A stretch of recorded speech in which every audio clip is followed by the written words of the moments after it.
大家好，我是帅老虎顺，今天是2025年的4月16号。那么今天呢，和大家聊一聊现在呢已经消失的一种宝贝，它是什么呢？就是我手里拿的这个这个叫传呼机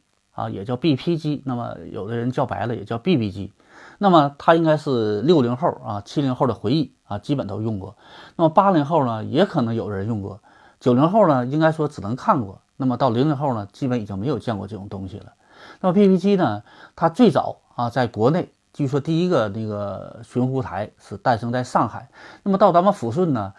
第一家寻呼台呢是1990年出现的当时是99台和126台是咱们抚顺邮电主办的这个寻呼台。在80年代末、90年代初的时候，那时候那个没有几个人手里有手机。那么呢，随着经济的发展，人们之间的这个通讯这个需求还非常的强烈。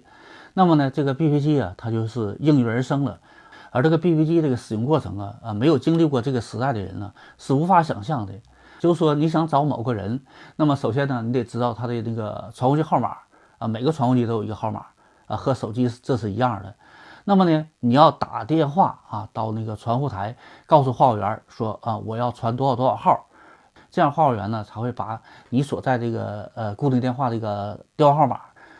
发到这个传呼机的一个主人手里，这个持有传呼机的这个人才能看到你这个发来这个电话号码，然后呢，他再给你回电话就是这么个过程这个叫传呼。这传呼机不仅使用起来比较繁琐，而且呢，它还是有费用的，就是每月你还交服务费。比如这个数字的这个传呼机，那么每月呢，你要交15元的服务费。那么汉字的汉显那样式的那个传呼机，每月就是35元服务费就是你用不用把这钱先得交了。然后呢，你传谁，你得需要打电话需要这个电话费。然后呢，被传的人给你回电话，那么他也需要电话费。我现在拿在手里的这个叫数字 BB 机是最早出现的。那么呢，咱们可以看看它这个屏幕比较小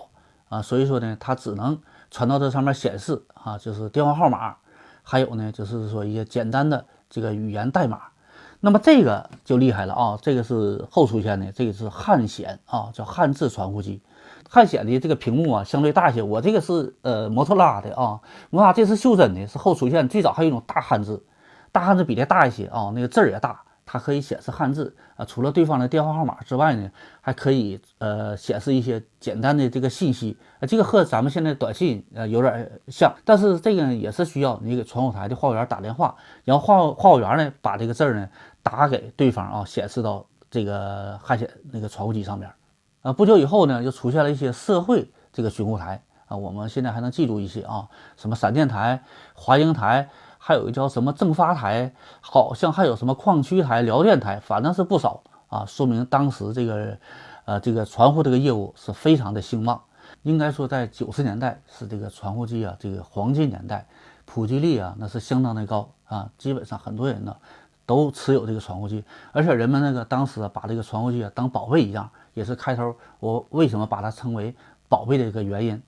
当时这个传呼机必须得带链，我这个呢是这种尼龙链，还有那种金属链。然后呢，这个传呼机后边一般都带这种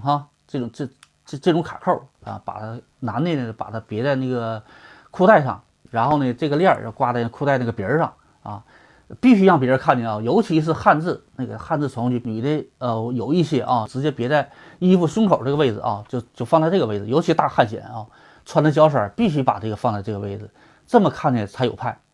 后来随着这个时代的发展，尤其到了90年代末的时候，这个有手机的人呢是越来越多。那么咱们都知道这个手机在通信方面是更方便更快捷，那么这个传呼机呢也就是越来越衰落，这样呢传呼机呢就彻底消失了，退出了历史舞台。感谢您的收看，我们下期再见。